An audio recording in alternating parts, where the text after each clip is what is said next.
Hello and welcome to Talking Templars. Now today we're going to look at the alleged connection between the Knights Templar, stop laughing Steve, between the academic to my left here is laughing at this, but we're still going to look at it, the alleged connection between the Knights Templar and Freemasonry. And this is an interesting story that we're going to explore. I'm writing a book on this at the moment. We do like to punt our books on this show.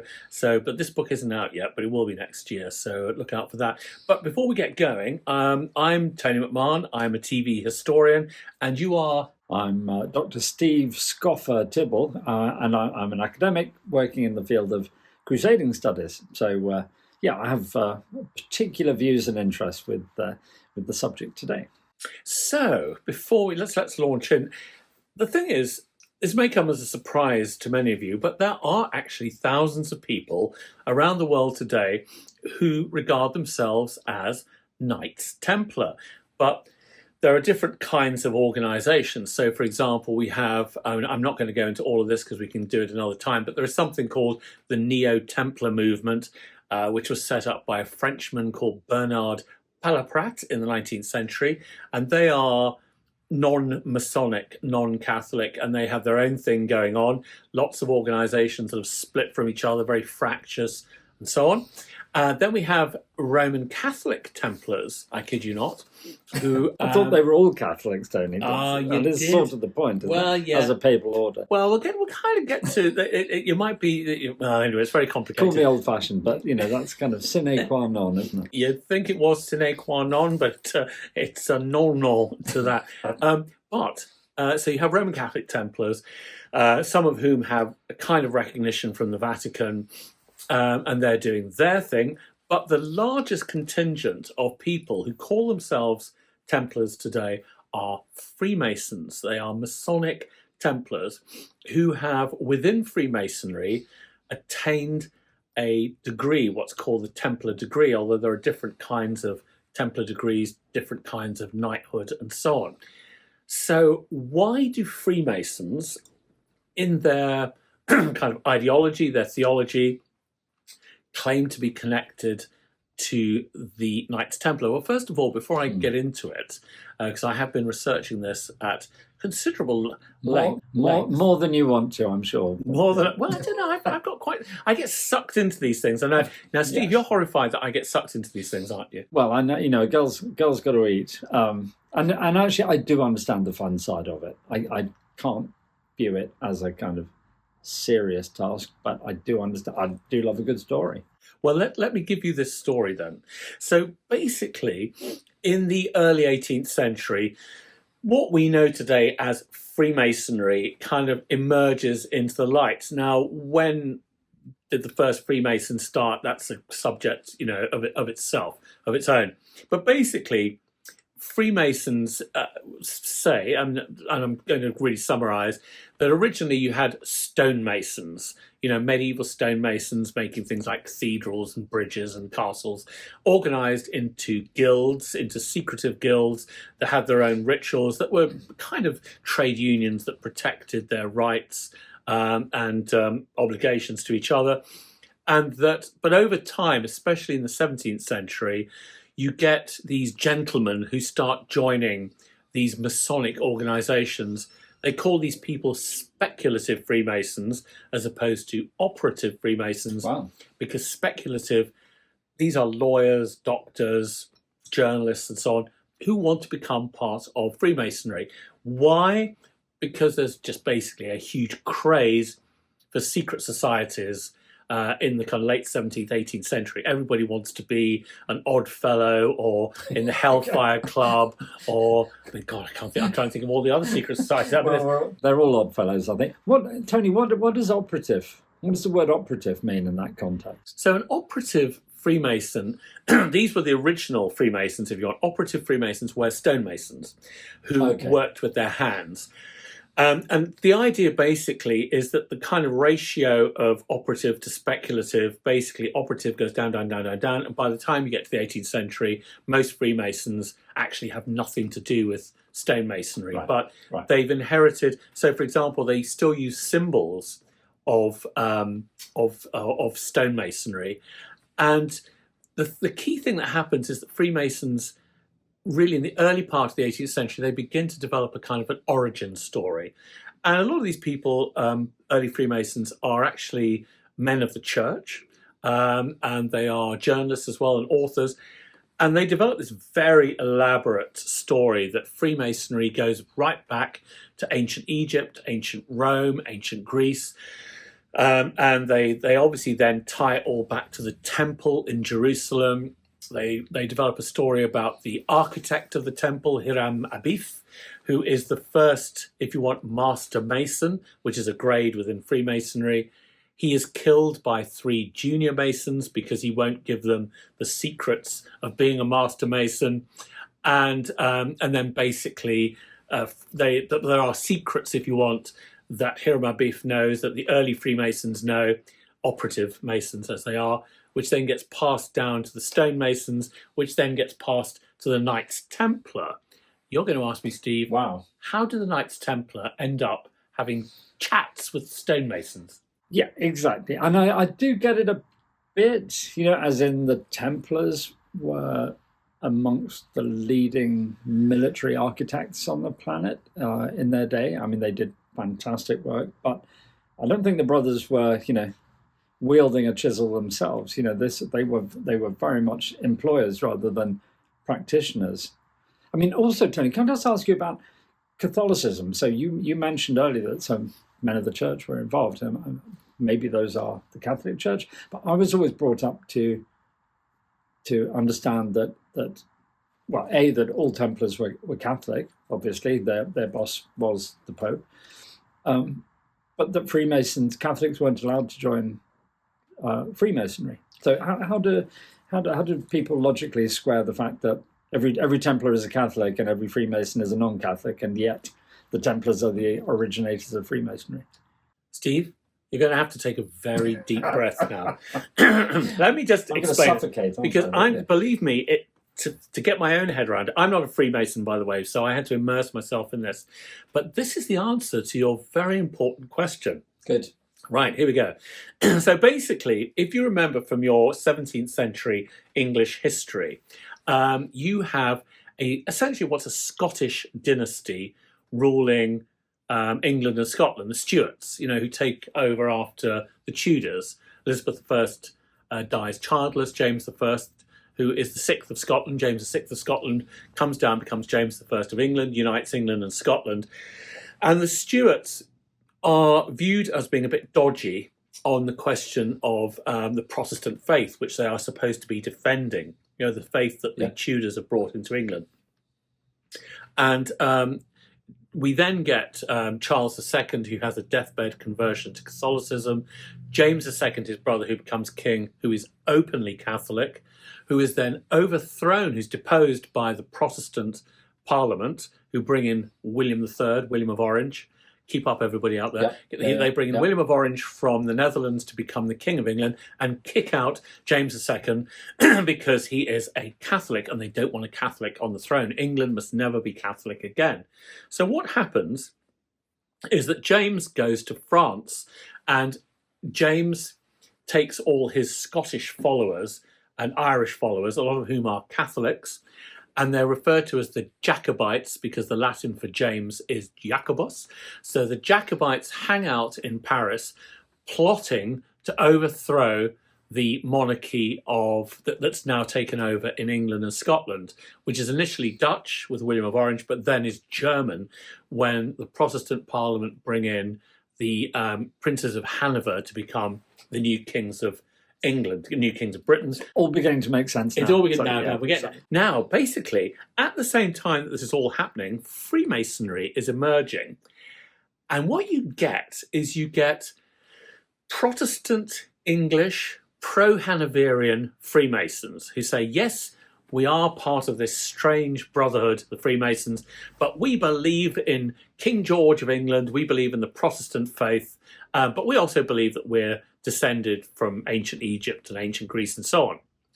Meanwhile, in Paris, you get Catholic Freemasons, Catholic Scottish Freemasons, Jacobite Freemasons. And they are trying to win support from the French nobility, from the French king, and also from the Holy Roman Emperor and other rulers of Europe to mount an invasion of Britain to get the throne back. Okay. And in order to kind of create a connection between themselves and the French in particular, they say, did you know? Now you get into it now. Yeah. Did you know that when the Knights Templar were crushed, they escaped to Scotland? Of course they did, yes. With their treasure, with their hidden knowledge and wisdom. And who do you think, Steve, gave them refuge in Scotland? But the local stonemasons, for some reason that doesn't tend to get explained. And over time, the stonemasons and the Knights Templar kind of merged into what would become Freemasonry.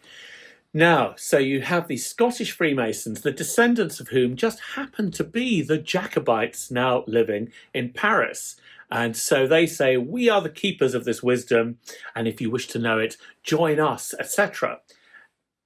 Unfortunately, something goes wrong with this. Can you, now, you know, because you've touched on it, the Pope, initially the Pope doesn't really have a view on Freemasonry.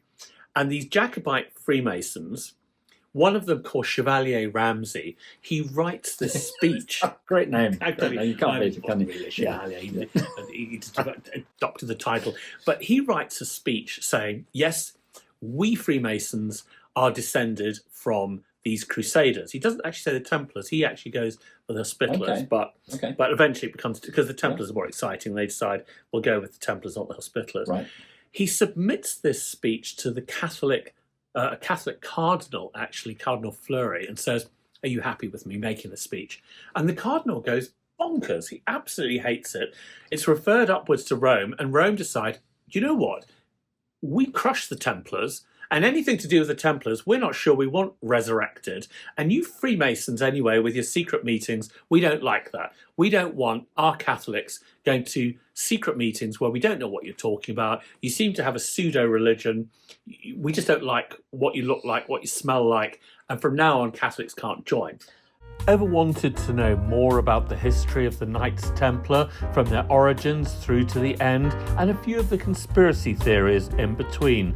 Then buy the Knights Templar History and Mystery by Tony McMahon. It's available on Amazon, Waterstones, and other outlets.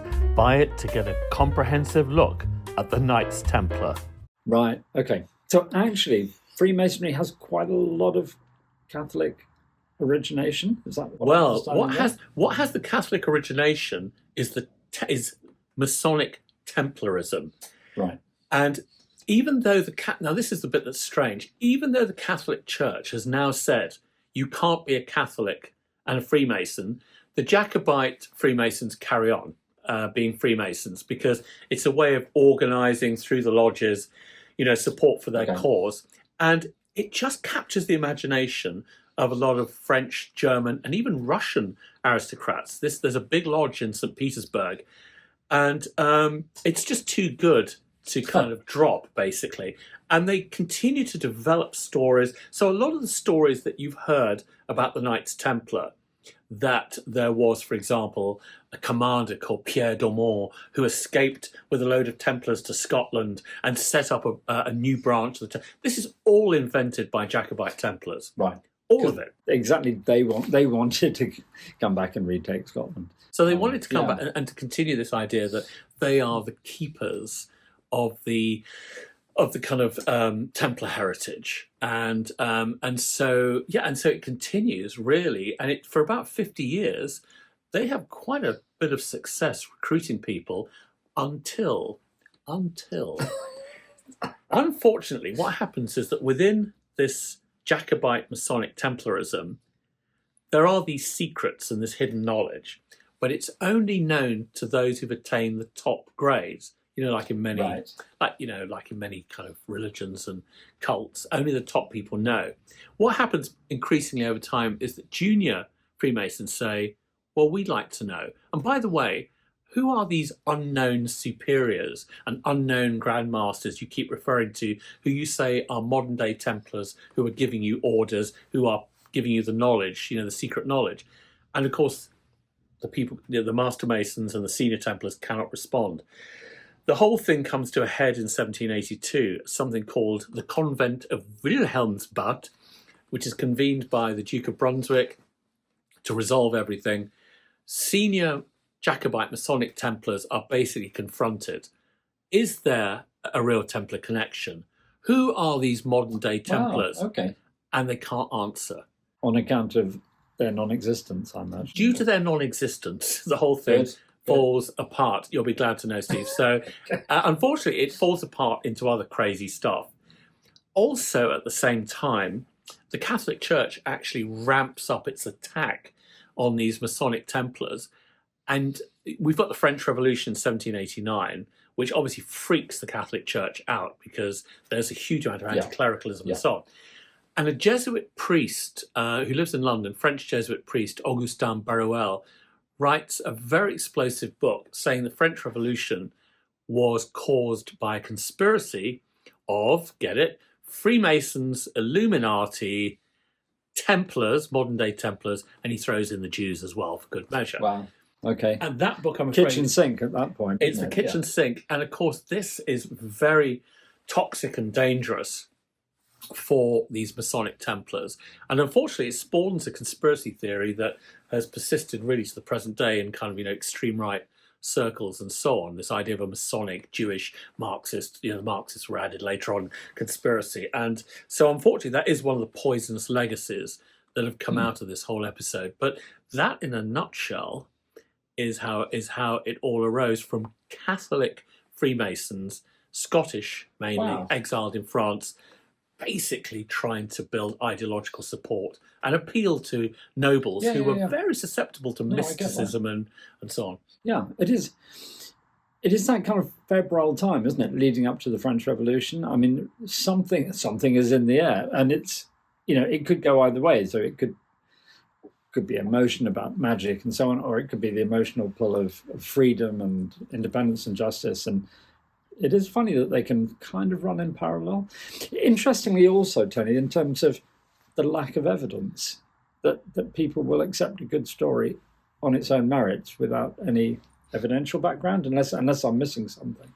No, and I mean, as somebody who's half Irish himself, and I believe you have Catholic Irish roots too, one of the things about the Irish and the Scots, about the Celtic fringes, they tell a damn good story. And they also have a great knack, and I'm being kind to I'm half Irish, as I know from my grandmother who miseducated me at her knee, that the ability to mix, a damn good story with historical fact, and the damn good story always takes precedence. And, one of the things is it's meant that the story has actually endured, and much of the stuff that the Freemasons invented about the Knights Templar being keepers of ancient knowledge, this has seeped into popular consciousness. And I don't think people realise it actually came from Masonic writers who had a particular agenda in the 18th century.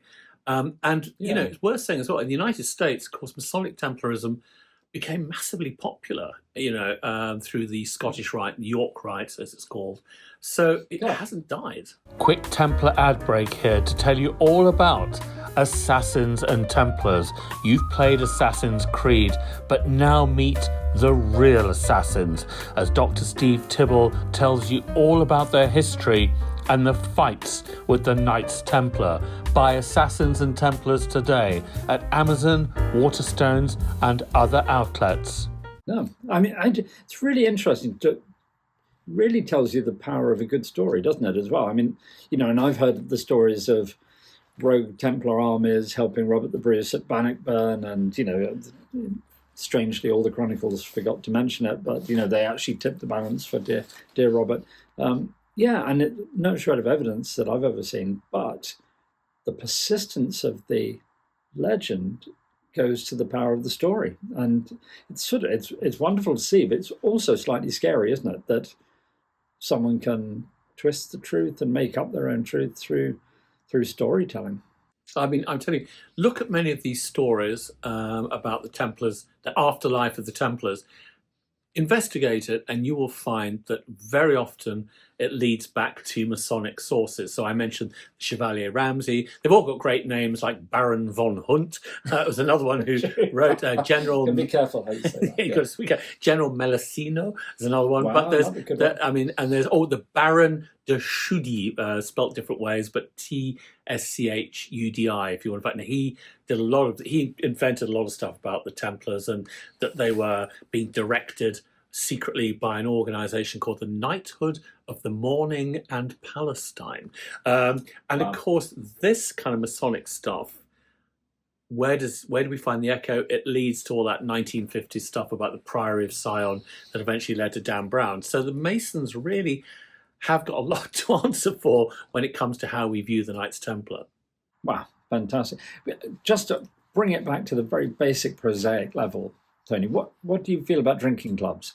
You know, on the one hand, we've got a sort of taste for the arcane. I mean, do we have a taste for, drinking with your mates? Is there a danger that we're overcomplicating a very simple human need to go and have a good night out down the pub?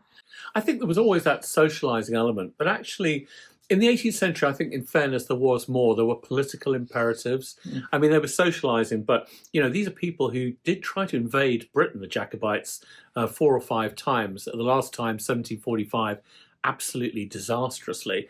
But they also really were into all this mystical stuff. They tended to be aristocrats. They were jaded, disillusioned, I think sometimes frightened of change. Sometimes they were radical. They were embracing change.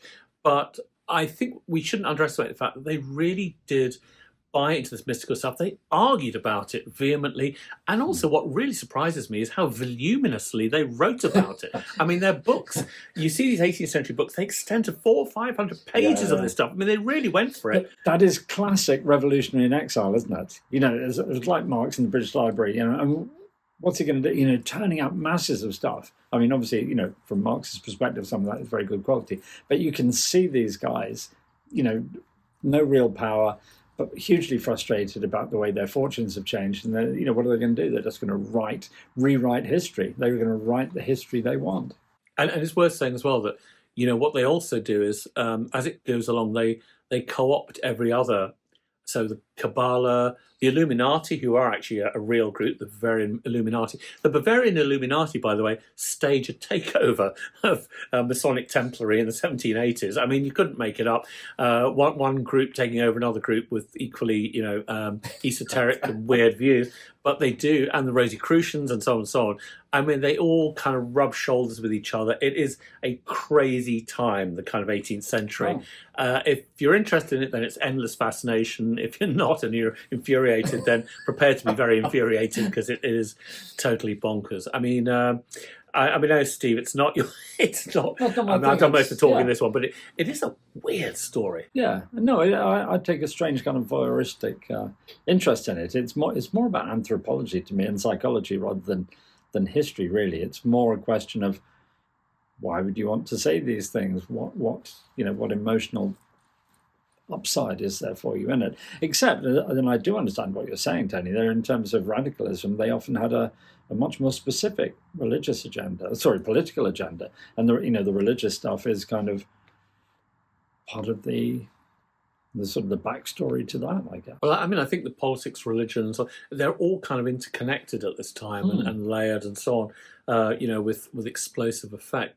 But I mean, I think we'll kind of park it there. We'll revert to the more next episode is more on the sort of solid medieval history. But that's a kind of like an introduction to how Freemasonry and the Knights Templar managed to get weirdly intertwined, or whether or not it bears any relation to medieval reality is another question. But if any of you out there are Freemasons and you want to kind of explain the link, whether or not you believe it or not, and I know there are plenty of Freemasons who say it's nonsense, they are skeptical about it.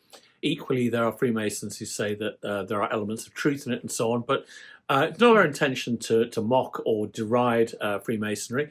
As we might say, some of our best friends are Masons. Indeed. In fact, I was actually out drinking with a Freemason on every night. Christmas Eve. It was Christmas Eve, actually. Yeah. But anyway, do get in touch. Tell us your view. If you think we've been unfair, whatever, do tell us. In the meantime, I'm afraid to say it's goodbye from me. And goodbye from me. Non nobis domino. Join us again next week for more Talking Templars.